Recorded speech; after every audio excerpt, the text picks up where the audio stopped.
Bonjour et bonsoir selon la région du monde où vous nous recevez. En ce moment, le plateau de l'émission politique reçoit M. Ibrahim Yacouba. Il est le président du MPN Kishinkasa, le mouvement patriotique nigérien. Il a accepté de se livrer à cet exercice et d'apporter tout l'éclairage nécessaire aux questions auxquelles vous vous posez, Monsieur le Président.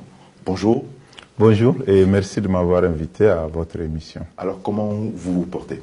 Moi, je suis très en forme. Je pense que je n'ai jamais été aussi en si belle forme. Je me porte très bien, merci. Monsieur le Président, je le disais dans mon introduction, vous êtes le président du MPN. Ce parti a été créé il y a de cela 3 ans déjà. C'est cela. Mais avant la création de ce parti, vous avez occupé le poste de directeur de cabinet adjoint du président de la République. Alors, dis-nous, dans quelles conditions vous avez été nommé à ce poste? Oui, j'ai été directeur de cabinet du président de la République du Niger pendant à peu près 15 ou 16 mois. Mais avant aussi, je suis resté une quinzaine de mois au ministère du Transport. La plupart des Nigériens, ils me connaissent plutôt comme acteur du mouvement syndical et de la société civile nigérienne. Mais à partir de la transition de 2010, puis des élections qui ont eu lieu après, j'ai eu un engagement politique que j'ai assumé au ministère des Transports, puis aux côtés du président de la République à cette période-là. Bon, comment je suis arrivé, peut-être c'est une étape de ma vie, mais en tout cas c'était après mon retrait du syndicat que je me suis engagé dans la vie politique. Mais vous êtes nommé au poste de directeur de cabinet du président de la République en tant que quoi? Militant du PNDS? Ah oui, évidemment, puisque la clôture de cet épisode-là, vous vous rappelez, c'est que j'avais été exclu du parti. Donc, on va y revenir justement. Donc, oui, c'est à ce titre que j'ai été mis, même si moi, mon engagement politique était très bref au niveau du PNDS. Vous savez, les engagements politiques sont de deux ordres. Il y a des engagements politiques publics que vous avez dans les manifestations du parti ou des engagements politiques intellectuels que vous portez suivant les relations que vous avez avec les leaders de certains partis politiques. Pour moi, je pense que c'était un engagement politique intellectuel à cette époque-là. Voilà, vous l'avez dit à l'instant, vous avez été exclu du PNDS et quand vous êtes exclu, vous démissionnez du poste de directeur de cabinet adjoint du président. C'est cela. Monsieur le Président, dites-nous, pourquoi on vous exclut du PNDS?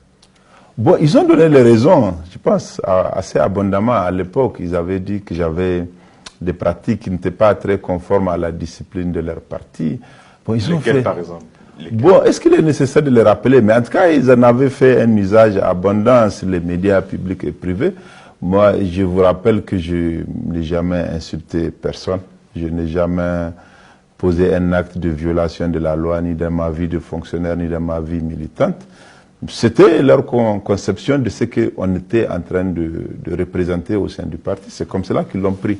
Moi, je leur ai toujours laissé la liberté et la responsabilité des propos qu'ils ont tenus à l'occasion de mon exclusion. Et je pense que même maintenant, c'est eux qui doivent l'expliquer. Mais à mon avis, ça n'a plus beaucoup d'importance. C'est une étape de notre vie et qui n'a rien empêché dans mon projet ou dans mon agenda ou encore moins dans mon parcours, puisque comme vous l'avez bien dit, lorsque j'avais été exclu, le jour même, l'après-midi, je suis allé remettre ma démission et nous nous sommes organisés avec tous les camarades avec lesquels nous étions en train de militer politiquement pour dire que nous allons poursuivre notre projet politique et c'est comme ça que nous l'avons poursuivi juste quelques semaines avant les élections en créant le mouvement patriotique nigérien, le MPN Kishinkasa. Donc, ce sont dans ces conditions-là que vous créez le MPN? Absolument. Vous n'avez jamais eu avant une motivation de créer un parti politique? Non, je n'avais même jamais envisagé cela. Je n'avais pas vu mon parcours de cette manière. C'est vrai que dans l'engagement que j'avais au syndicat et dans les partis, moi j'ai toujours affirmé mes positions. Ça peut déranger, mais ça fait que une position existe. Nous, notre projet n'était pas de créer le MPN Kishinkasa. Et avant le MPN Kishinkasa, je vous dis que nous avons essayé plusieurs partis. Ils ont empêché que ces partis soient reconnus. Nous, on a lancé ce parti juste de 5 semaines ou 57 jours précisément avant les élections. Parce qu'après m'avoir exclu, lorsque nous avons annoncé que nous allons nous présenter aux élections, ils ont quand même continué toutes les manœuvres pour que nous n'ayons pas un parti politique. Parce que je vous rappelle qu'après mon exclusion. Après réflexion avec les camarades, j'ai fait une déclaration pour dire que je ne commente pas ce qui s'est passé. Mais les camarades et nous-mêmes, nous avons décidé de continuer notre engagement politique à travers une nouvelle formation politique. Et à partir de là, ils ont fait beaucoup de manœuvres pour que nous soyons reconnus le plus tard possible et que nous ne puissions pas peser sur le processus électoral ou en termes de capacité politique à l'époque.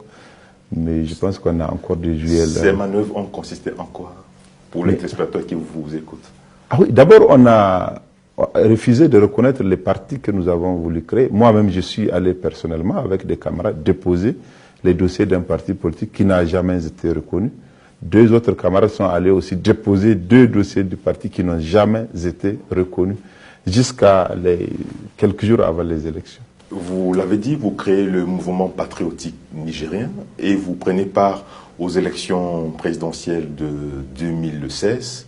Pendant ces élections, vous finissez 5e. C'est cela. Au premier tour, avec un score de 4,34%. C'est cela. Et au second tour, vous décidez de soutenir le candidat du PNDS, le parti dont vous avez été exclu.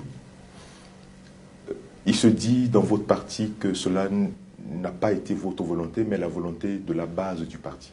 Vous confirmez cela? Absolument. Nous, ce qu'on a fait à partir du moment où nous sommes arrivés 5e, nous avons été approchés par les 2 candidats qui étaient en lice. À l'époque, c'était le président Issoufou et le président de l'Assemblée nationale.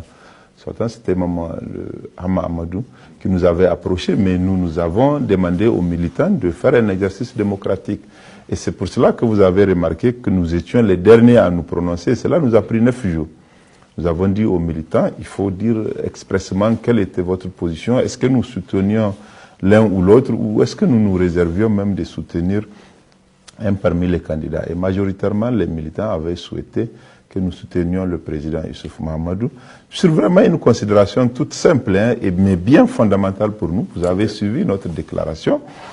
C'est à peu près 2 paragraphes. Nous avons dit que nous le soutenons en espérant qu'il va contribuer à stabiliser les institutions démocratiques et qu'il fera une gouvernance qui produira le développement. Nous n'avons pas fait de commentaires outre mesure. Nous sommes fixés sur ces considérations-là, très claires mais fondamentales pour nous.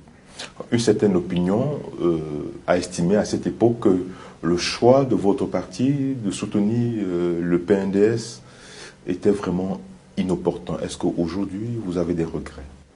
Non, je ne peux pas regretter. Si j'avais fait ce choix tout seul, je l'aurais regretté sûrement, au vu de ce qui est arrivé, au vu de l'orientation malheureuse qu'a prise la tournure de la gouvernance dans notre pays, mais c'est le choix de notre organisation politique et c'est le prix d'une expression démocratique que nous avons voulu s'inscrire dans le parti.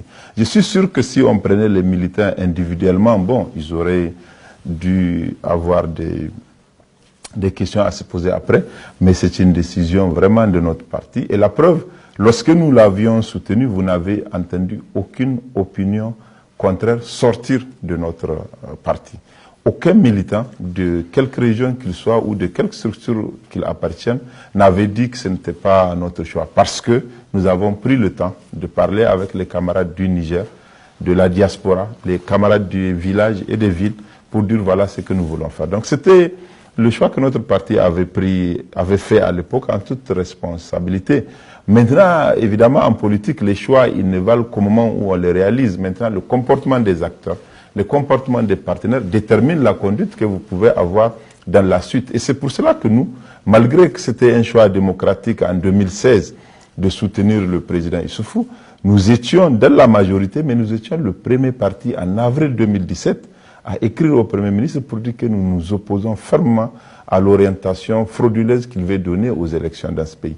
Donc, cette expression démocratique ne nous a pas liés, ne nous a pas entravés et n'a pas fait de nous des bénis oui-oui d'une mauvaise gouvernance. Elle a fait de nous des acteurs responsables qui, à un moment, à partir du moment où ils ont compris qu'il y a un projet qui est en train de se faire, se sont donné la liberté de dire nous nous opposons. La preuve, vous avez vu, nous étions absolument le seul parti qui, étant à la majorité, a exprimé publiquement ses opinions, son désaccord sur une orientation que le gouvernement poursuivait. Justement, dans cette alliance, vous êtes nommé ministre des Affaires étrangères, poste que vous occupez pendant 2 ans, et vous l'avez rappelé tout à l'heure, début avril, le Premier ministre vous fait savoir que le président ne souhaite plus continuer avec vous dans son gouvernement.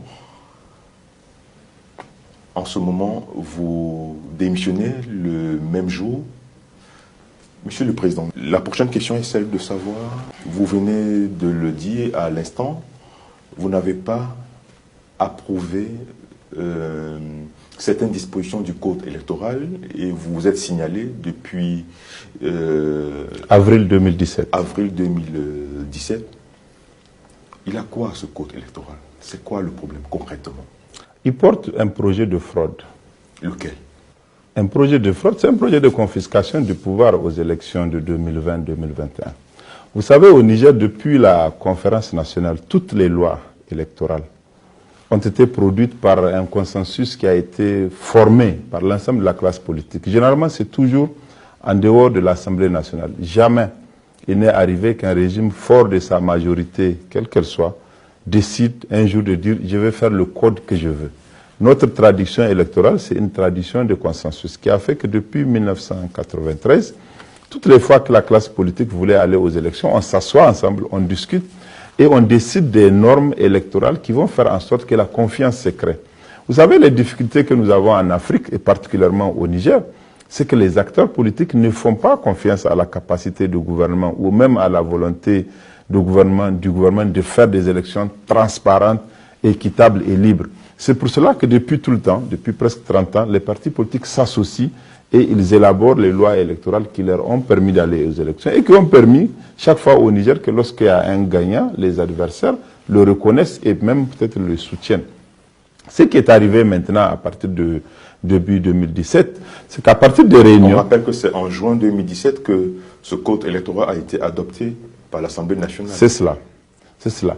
Mais avant, en avril 2017, nous, lorsqu'il a été avant-projet électoral, lorsqu'il était déjà au terme d'avant-projet électoral et qu'il nous avait été transmis en tant que parti, nous y avons travaillé et nous avons découvert qu'il y a des nouvelles dispositions qui consacrent l'exclusion de la plus grande majorité des partis politiques au Niger et qui donnent un pouvoir extraordinaire à une CENI qui n'est plus tout à fait indépendante, mais qui devient une CENI dépendante du ministère de l'Intérieur, puis d'un parti précisément, et qui devait organiser les élections du bureau de vote jusqu'au niveau de proclamation des résultats. C'est ça que nous avons refusé et c'est ça que nous avons signifié au Premier ministre en sa qualité de président du CNDP.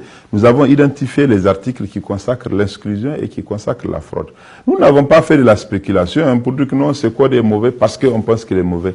Non, c'est quoi des mauvais parce que nous avons identifié et nous avons fait connaître au gouvernement les dispositions qui sont mauvaises et qui portent la fraude. Ce sont les articles 80, 81 et puis 12 aussi. C'est cela, le 12, c'est sur la composition de la CENI. Vous savez que depuis la conférence nationale jusqu'en 2016, chaque fois qu'un parti politique était reconnu, automatiquement, il devenait membre de la CENI. Il y a eu des débats pour dire que si on continuait comme ça, la CENI allait être très importante en termes de nombre parce qu'il y a beaucoup de partis. Donc il y a peut-être une question à regarder là-dessus. Mais de là à faire une CENI qui aujourd'hui ne comporte qu'un seul parti, il y a un pas que nous n'avons pas voulu que les autorités franchissent et par rapport auquel on s'est opposé. Aujourd'hui, vous avez la CENI, elle fait théoriquement 13 membres, il y a 10 qui sont présents. Mais l'opinion publique considère que plus de 80% sont issus d'un même et seul parti politique. Ce n'est jamais arrivé au Niger depuis 1993.